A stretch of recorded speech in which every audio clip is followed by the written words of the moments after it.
Haras Rafiq has joined us, Managing Director at the Quilliam Foundation.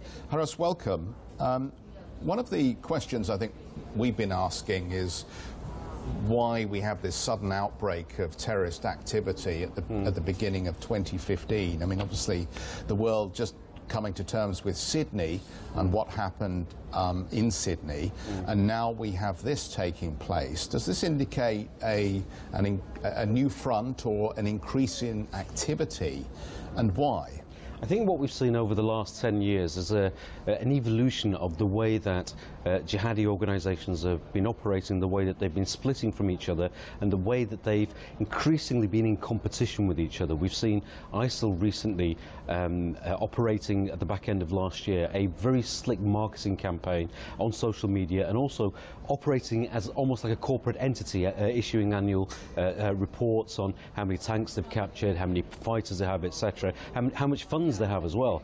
And we're seeing that the other organisations, which are jihadi groups such as Al-Qaeda, Boko Haram, Al-Shabaab, etc., are playing catch-up. So we're seeing almost like a competition between the jihadi organisations for capacity, and the capacity is to build and increase the number of people, jihadis and fighters, they would recruit. So yeah, certainly I think we're going to see a 21st century type of jihad and terrorist activity, which we're seeing now. Really basic question.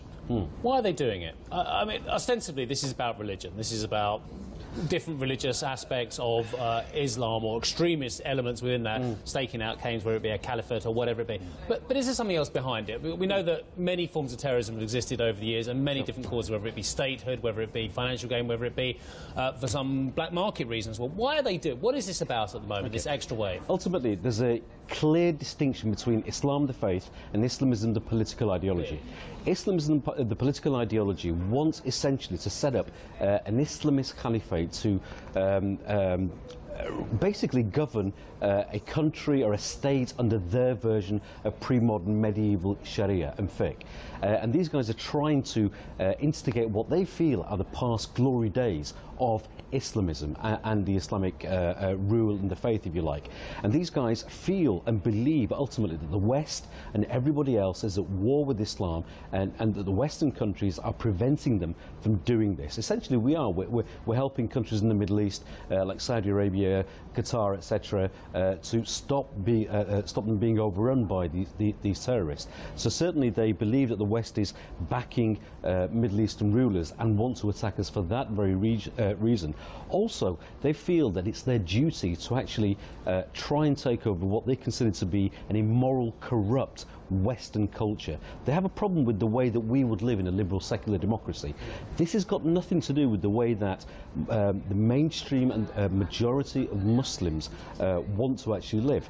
This is essentially a fascist totalitarian ideology which has been basically come into being over the last sort of 80 or 90 years, which has just taken everything from fascism, but rather than doing it for the state, they've said, do it for God. It's as simple as that. It raises questions. I mean, if you start to get to the source of the jihadism, then maybe you can think about ways that you can combat it. Absolutely. And the response that we've already had out of Paris has been twofold. One, we need a bigger fist.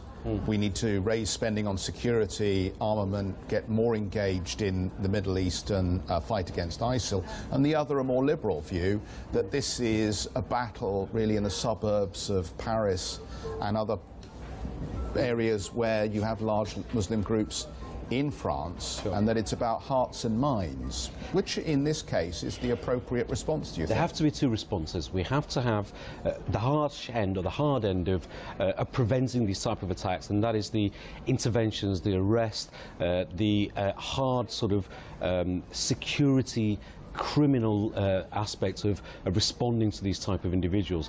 But the long-term battle will only be won if we build resilience within societies, and it's not just Muslim societies. It's got to be all societies. We've got to come together and tackle this and build the resilience and promote the ideas that we believe in a liberal, secular democracy. And that's going to be the long-term strategy and the only way we can win this. I mean, there's a question about integration. And do you force integration through education, even where that's perceived to trample over religious rights? I mean, this integration is a red herring. Taking place in developed countries around the world. Do you allow Muslim schools to be set up only teaching the Quran? You know, how do you respond? Well, integration is a red herring. The overwhelming majority of people that have been arrested and found guilty in the UK, for example, for Islamist-inspired terrorism, have been at some stage fully integrated into society. So it is a red herring. It's ultimately at the base of the way that somebody would be recruited. They have to suffer a personal crisis, and then this personal crisis has to be manipulated through the lens of Islamism by charismatic recruiters to take them down particular pathways. Integration's got nothing to do with it. Education's got nothing to do with it. These are red herrings. 49% of the British convicted Islamist terrorists have had higher education. The strategies really are around tackling and combating the Islamist ideas, but also promoting the things that we believe in.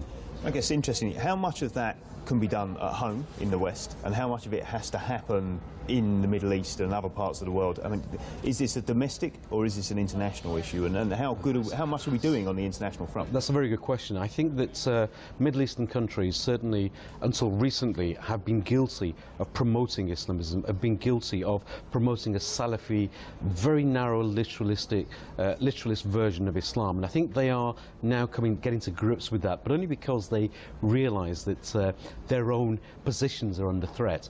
But here in the West, we need to mainstream this whole fight back, if you like, this whole struggle.